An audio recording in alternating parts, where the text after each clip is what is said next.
Okay, so guys, in this video we are going to see how to extract the email from any website using the LLM and GenAI concept. So here I am using LLM version number 3.3 with appropriate key. So I am using LangChain Group, which means which helps you to execute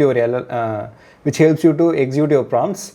And I am using this LLM keys from the LangChain Group, and I created a key from this website actually. Okay, you can go to the Google and search it for group keys. Automatically it take you to this website actually here. So it means GRU group keys. If you put just group keys, it will automatically take you to the place where you can get the keys actually here. So I already created a keys.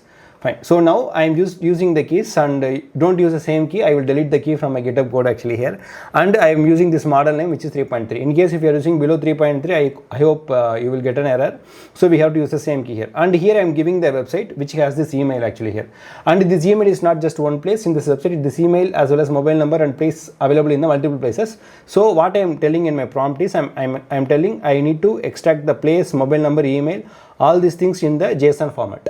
Okay, so once this prompt is done, you can see here I am just passing the data through my LLM, and I am passing the data also. So at the last I am just printing the content actually here. So once I execute the code, you can see how beautifully my LLM give me the output, which means it gives me in the website these are all the places that are available, and each place contains this many mobile number, and it doesn't have any email actually here. So how beautifully it gives my JSON object. So by using this JSON object, I can do further scenario. For example, if you want to send any WhatsApp message, or if you want to store this mobile number in your database, all these things it can be done by using this concepts actually here. So the further concept we will see later, but this is just a very simplest way of extracting the data by using LLM and email, mobile number, place, all these things we can able to extract it actually here.